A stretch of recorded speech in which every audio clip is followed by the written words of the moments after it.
Thank you, Mr. Speaker and members. Let me say what everybody's thinking.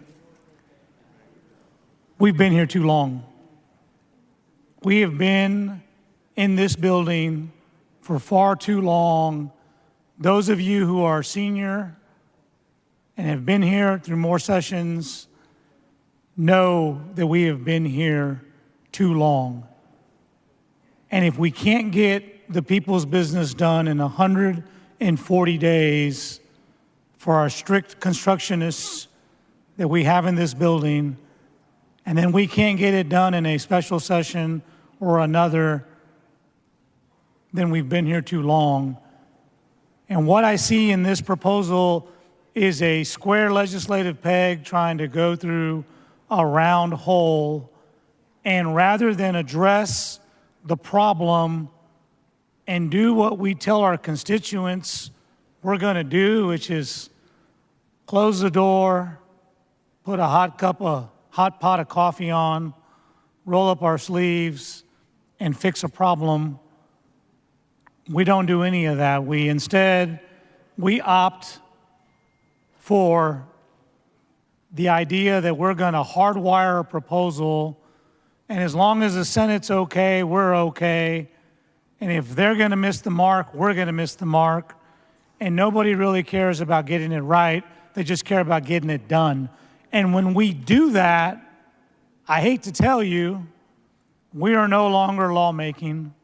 We are no longer legislating. We are no longer a co-equal branch of government. We have become the warm-up act for the judiciary, because that's exactly where this is going to go. We're going to spend all day here and all night so that we can have a debate, get things reduced to writing, placed in the journal, and then we go to a federal courtroom somewhere and we hash it all out and we let them decide. We have to be honest about that. If that's what you were elected to do, if that's what you campaigned on, if that's what you said you needed to come to Austin, well, then mission accomplished. For everybody else who said, I'm going to come up here and fix problems, I'm going to bring my real-world experience, my life experience, my business acumen, we're going to run government like a business, we're going to do all these things, well, this isn't it. This isn't it. It's not happening. And so the city of San Antonio, the city that I represent, has been the only city that had to successfully defend a lawsuit on the old SB4. And the old law that we have today said that local law enforcement cooperates with ICE, and when you don't, you can be sued, and you can even be removed from office. And so in a lawsuit against the city of San Antonio, the suit was to remove the chief of police for an incident that occurred within the city limits. The lawsuit was brought by the Attorney General, and we won that lawsuit. And the same lawyers and the same minds that defeated the Attorney General and the SB4 suit are saying today that when you look at this proposal and an officer arrives on the scene, they have two conflicting choices.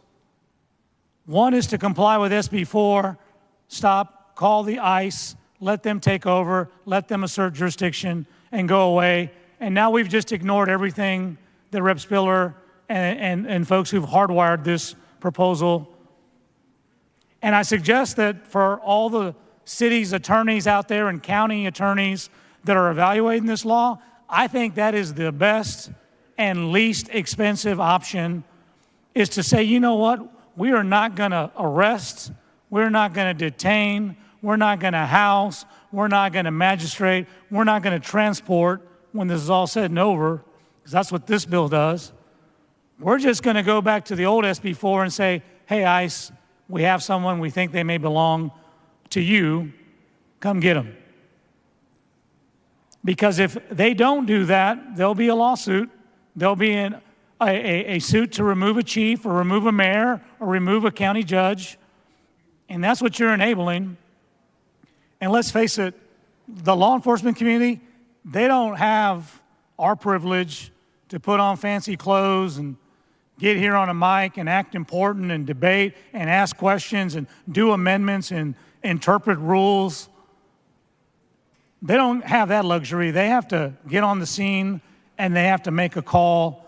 And their most important job is to make sure they can go home at the end of the night and hug their family and loved ones. And we're not putting them in that position. In fact, we're making it harder. So if you think we're taking a vote today because now we've figured out the immigration process, we're wrong. If you think we're taking a vote today and we've all of a sudden provided some clear regulatory certainty for our local governments, our local law enforcement community, we're not doing that either. And I can assure you, somewhere in one of these 254 counties that we represent, there is going to be someone that says, I don't know what to do now because I'm damned if I do and use the old SB4, and I'm damned if I don't if I use the new SB4. And a federal judge somewhere in this state is going to make that decision for us. And so if we know that, we shouldn't just opt for the easy and efficient thing to do is to go through the charade and give it to somebody else. We should own the responsibility. We should work earnestly to try to fix it. And we should take input from both sides, because I can tell you there is not a single party or a single member who thinks they understand this immigration issue, that they are the one-stop shop, that they can fix it all.